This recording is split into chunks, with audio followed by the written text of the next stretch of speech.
Diffusion and osmosis.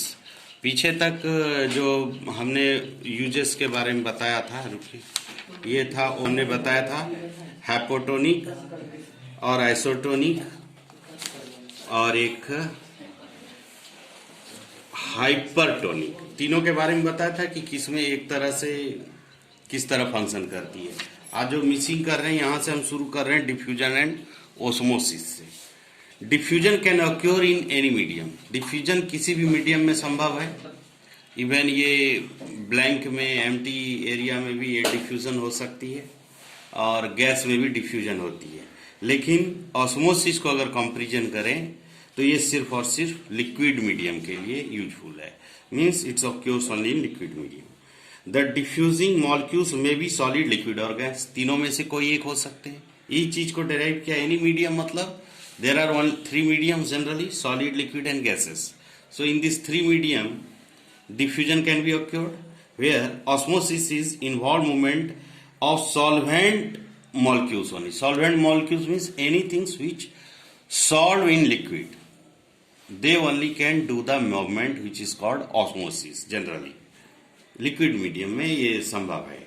तीसरा है semi permeable membrane is not required, यहाँ पर नहीं अवेलेबल है, जबकि यहाँ पर रिक्वायर्ड है। हम पीछे के ही चैप्टर्स में प्लाज्मा मेम्ब्रेन में चर्चा भी कर चुके हैं। It is depend upon the free energy of the molecules of diffusing substances only.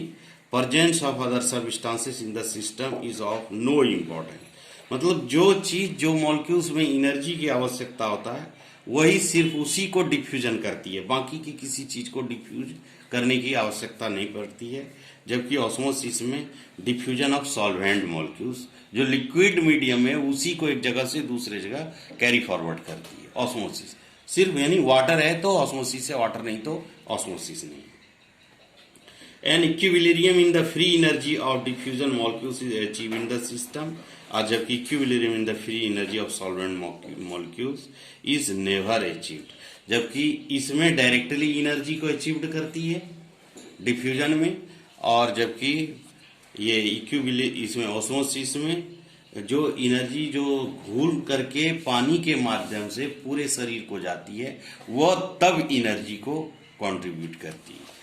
अब आते हैं mediated transport. We have seen the cell plasma membrane acts as the effective barrier in the free diffusion of most. Plasma membrane effective work करती है। हम लोगों ने पढ़ा था, इसमें माइक्रोकॉन्ड्रिया प्रेजेंट्स होते हैं, बहुत सारे अलग अलग तरह के चीज थे, 3-4 चीज मिल करके उसका निर्माण हुआ था, और फिर उसका फंक्शन भी कुछ अलग अलग तरह का था।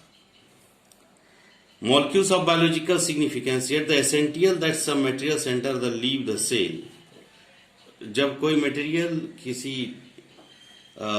सेल के अंदर मूव करती है या रुके रहती है, न्यूट्रिएंट्स सच एज, जैसे कि न्यूट्रिएंट्स एनर्जी के रूप में जो मौजूद रहती है, शुगर और material growth such as amino acid, amino acid protein को फॉर्म करती है, यानी such as sugar and materials of growth such as amino acid must enter the cell. यानी सेल के अंदर 100% जाना ही चाहिए, नहीं जाएगा तो शरीर के सेल्स को एनर्जी नहीं मिलेगी। And the wastage of metabolism must be thrown out such molecules और वेस्टेज। वेस्टेज में जब भी ये चीज एनर्जी घुलती है तो उसके साथ साथ शरीर में बने बहुत सारे वेस्टेज तैयार होते हैं। CO2, यूरिया, बहुत तरह चीज के वेस्टेज बनते हैं, वो सबको भी बाहर निकलना जरूरी है। लेकिन ये कैसे जरूरी होगा? वो भी उसी पानी में, लिक्विड में घुल करके ही थ्रू आउट मूवमेंट करेगी।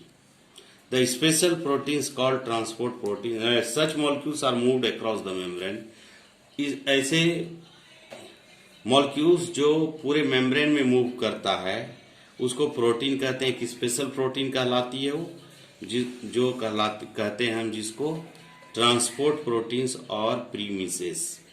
ट्रांसपोर्ट प्रोटीन कहिए या आप इसको परमिसेस कहिए। Premises from small passage way, premises means nothing, it is the flowing of protein through the soluble substances in whole body or through the plasma membrane. And where there is osmosis happen, there is protein also transported from one place to another place. Simple. Passageway through the membrane enabling the solute molecules to across the phospholipid bilayers Premises are usually quite specific. Only a limited group of chemical substances or perhaps even a single substances they recognize and transport. कभी कभी एक ही molecules, कभी कभी सारे molecules को एक place से दूसरे जगह लेकर के जाती है. ये डिपेंड करता है स्ट्रक्चर्स, इंटरनली स्ट्रक्चर्स, ताकत, एनर्जी जो आपको मिलता है. डिजीज में अलग तरह से ट्रीटमेंट होता है और हेल्दी में अलग तरह से. जो स्वस्थ बॉडी है अलग वर्क करती है, जो बीमार बॉडी है वो अलग से वर्क करती है. Types of material transfer. Facilitated transfer, diffusion and active. एक में molecules diffuse through the membrane, can not otherwise penetrate.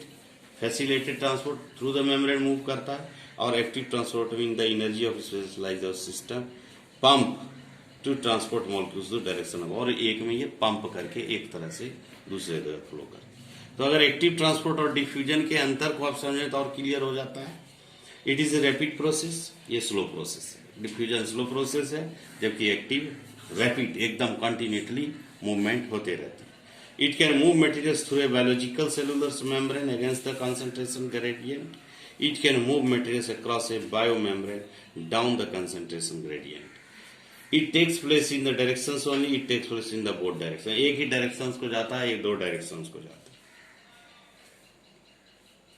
It needs carrier protein to occur without the help of carrier. इसको active transport के लिए protein की आवश्यकता होती है और डिफ्यूजन में प्रोटीन की जरूरत नहीं. ये किसी भी तरह के मॉलिक्यूल्स को अपने साथ घुला करके शरीर में ले जाती है, चाहे वो शुगर हो, चाहे ग्लूकोज, जो भी बोलते हैं एनर्जी के रूप में जो भी एटीपी फॉर्म करती है, सबको घुला के ले जाती है. It use energy of ATP. Active transport ATP के एनर्जी को यूज करता है, बट ये इसके एनर्जी को यूज नहीं करता है. कभी कभी डायरेक्टली भी यूटिलाइज हो जाते हैं. It bring about selective Uptake of material. It allows of transmitted molecules to pass through membrane. It least accumulated material in the cell. It does not accumulated material in the cell. यानी कि ये पूरे cell में जो भी material है वो सबको साथ लेकर के कैरी फॉरवर्ड होती है, जबकि ये ऐसा नहीं करती. सिर्फ खास तरह के ही मटेरियल्स को फॉलो थ्रू आउट करती है. फिर आता है एंडोसाइटोसिस. ये भी पार्ट्स ऑफ सेल हैं. Endocytosis is the ingestion of material by the cell through the plasma membrane. It is a collective term that describes three similar processes. इसमें तीन एंडोसाइटोसिस में तीन फंक्शन होते हैं. एक होते हैं फैगोसाइटोसिस, जिसको सेल ईटिंग कहते हैं, या आप इसको फोटोसाइटोसिस, सेल ड्रिंकिंग कहते हैं. सेल एक खाता है, सेल पीता है. And receptors mediated endocytosis. और तीसरा जो दोनों में से कुछ नहीं करता. जनरली एक पानी पीता है और एक खाना खाता है. सेल कहने का मतलब एनर्जी के रूप में लेते हैं इसको. This process are pathway to specify internalise solid particle, small molecules and ion and macro molecules respectively. All of them required energy, so they may be regarded as different forms of activity. सबको energy की जरूरत है. ये अलग चीज है कि अलग अलग तरीके से ये फंक्शन करती है. थ्री टाइप्स ऑफ एंडोसाइटोसिस का एक्सप्लेनेशन से भी बुक में क्लियर दिखे हुए किस तरह फंक्शनाइज्ड होती है. फाइगोसाइटोसिस का भी अलग से बनाया गया. फिर भी अगर हम दोनों के अंतर को समझ लें तो आपको क्लियर हो जाता है कॉन्सेप्ट. एंडोसाइटोसिस कहते हैं it is intake of extra cellular fluid, droplets and macromolecules. ये आप एंडोसाइटोसिस में एक्स्ट्रा सेलुलर फ्लूइड की आवश्यकता होती है, बाहरी तरल पदार्थ की आवश्यकता होती है, जो बूंद के भी आकार में या जो डायरेक्ट फ्लो करती हो शरीर के अंदर सेल में, ऐसे चीजों की आवश्यकता होती है. सिंपल वर्ड में अगर आप कहें तो ये एक्स्ट्रा सेलुलर फ्लूइड को फ्लो करती है, मतलब उसमें भी फ्लो करती है, जाती है. It is the intake of extra cell. और इसमें सिर्फ एक्स्ट्रा सेलुलर पार्टिकल. इसमें तीनों हैं, ड्रॉपलेट्स हैं, मैक्रोमोलिक्यूल्स हैं. Endocytosis. Plasma membrane invaginates to take of the materials. Plasma membrane इस मटेरियल्स को कैरी फॉरवर्ड करती है, जबकि plasma membrane grows around the particle of pseudopodia. ये सूडोपोडिया के चारों तरफ प्लाज्मा मेम्ब्रेन को बढ़ाती है. आप समझ गए होंगे कि ये सिंगल सेल ऑर्गेनिज्म अमीबा की बात हो रही है, इसमें सूडोस्पोडिया पाए जाते हैं।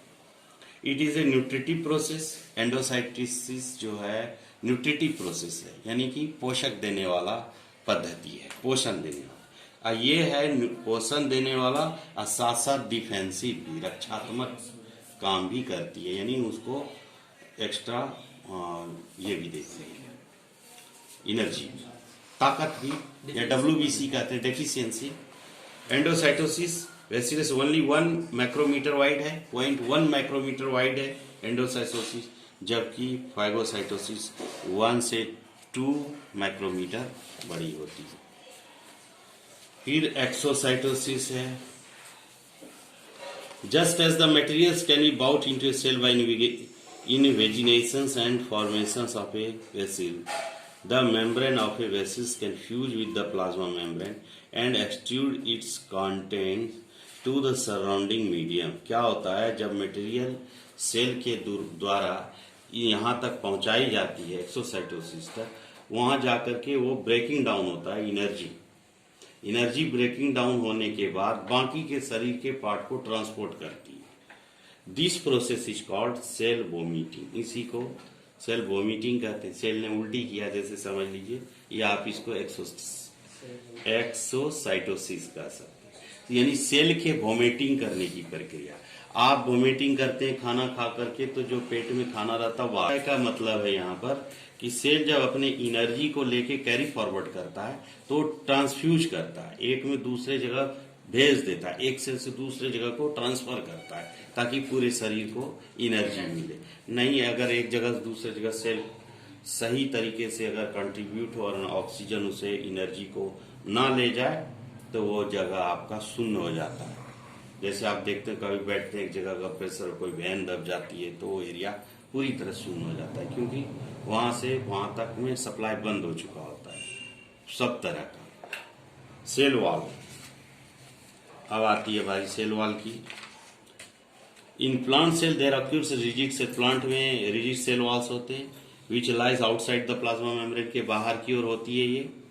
Cell walls is non living and freely permeable and secreted by the cell itself by the protection of this plasma membrane. Plasma membrane को ये सेल वॉल प्रोटेक्शन देती है। एंड साइटोप्लाज्म को it determine the shape of A plant cell and prevent decisions of cells. It is made up of a fibrous polysaccharides और carbohydrate called cellulose, और ये बना हुआ है पॉलीसेक्राइड या कार्बोहाइड्रेट से सेल वॉल, जिसको हम लोग सेलुलोज भी कहते हैं। सेलुलोज प्लांट में आप देख सकते हैं, खोलने के बाद में उसके अंदर लठा लता सेलुलोज का बहुत उपयोग होता है गम बनाने में। कपड़े में भी फाइबर्स को यूज करके सेलुलोज जैसे तरह तरह के केमिकल्स को यूज कर निर्माण होता है। एक तरह से आप प्लांट का बसा कह सकते हैं आप इसको। जिस तरह से फैट ह्यूमन में होती है, उसी तरह प्लांट में फैट जो पाए जाते हैं उसी को हम लोग जनरली सेलुलोज कहते हैं। रबर भी इसी का बनाने में काम में लाया जाता है। फंक्शन ऑफ सेल वॉल क्या है देखिए। It permits the plant cell into turgid as water enters the vacuole through the osmosis the plant cell expand, बढ़ जाती है। प्लांट सेल्स को ताकत देती है, प्लांट के कोशिकाओं को एक शक्ति प्रदान करती है स्टेबिलिटी के लिए, टर्जीट करने के लिए, रुकने के लिए, ठहराव करने के लिए। नहीं तो इसके अंदर ताकत नहीं होगी। वाटर जब इसके अंदर करती है ऑस्मोसिस के माध्यम से पानी को गेन करती है, तब प्लांट सेल एक्सपेंड, प्लांट का जो सेल होता है ये बढ़ जाता है। The cell wall has to be strong enough to resist the expansion of so enable the cell to become turgid। और इस तरह से क्या हो जाता है, सेल वॉल स्ट्रांग हो जाता है और कोई बाहरी क्षति इसको नहीं हो सकती है। It provides mechanical strength to support of the cell, the cellulose। 15 minute हो गया फिर बोलो। Strong may be the further increases by the addition of lignin in tissue such as xylem। अब xylem और phloem का हमने चर्चा किया था उस दिन भी। xylem पानी को एक प्रोसेस से दूसरे प्रोसेस प्लांट में ले जाते हैं, जबकि फ्लोएम फूड जिसको कहते हैं यानी एनर्जी वो उसके शरीर में कंट्रीब्यूट करती है। It is freely permeable water and substances of solution. Narrow pores pits कहते हैं, चौड़ा पोर्स होता है, इसके अंदर पिट्स कहा जाता है, through which fine started cytoplasm से पाए जाते हैं। कॉल्ड प्लाज्मोडेस माटा, plasmodesmata, क्लोरोमाटा, plasmodesmata.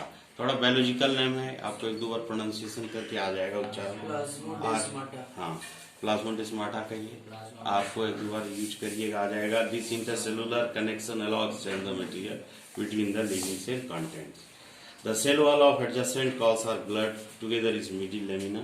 Middle lamina is a jelly-like, jelly जैसा होता है सेल के बीच में।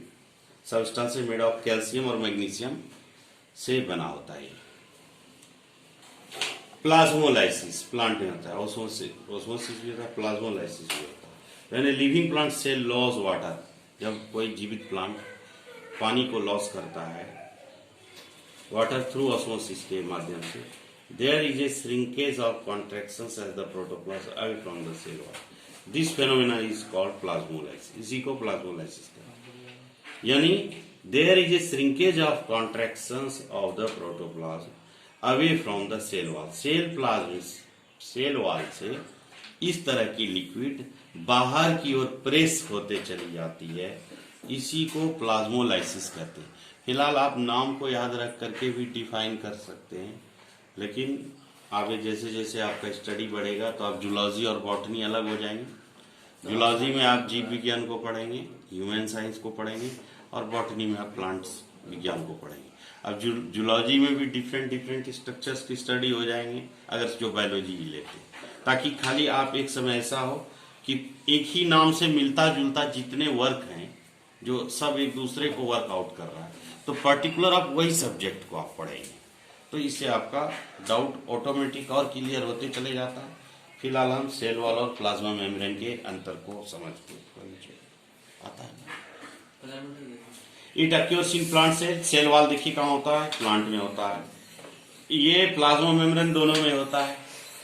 ठीक, याद रखने वाली बात यही है खाली कि सेल वॉल और प्लाज्मा मेम्ब्रेन में कि सेल वॉल प्लांट सेल में ही पाए जाते हैं, जबकि प्लाज्मा मेम्ब्रेन प्लांट और एनिमल दोनों में पाए जाते हैं। It lies outside of the cell के बाहर रहती है ये, it lies outside of animal cell, और एनिमल सेल में ये बाहर रहती है, जबकि प्लांट सेल में अंदर रहती है। ठीक है, plasma membrane it is non living and quite, मतलब समझे आप, सेल बाहर रहने का, it lies on outside of animal का मतलब जानवर के बाहर नहीं पाए जाते हैं, बल्कि ये नहीं हमारा शरीर है तो इसके बाहर में सेल वॉल है, ऐसी बात नहीं है, बल्कि सेल के ऊपर में एक सेल वॉल है और वो सेल हमारे शरीर के अंदर है। सेल हर वो चीज सेल है, चमड़ी का भी एक नॉन विजिबल अगर आप चीज देखें तो भी एक सेल का हिस्सा है, क्योंकि ये सारे सेल मिलकर के पूरे बॉडी स्ट्रक्चर को तैयार किया है। 15 मिनट हो गया।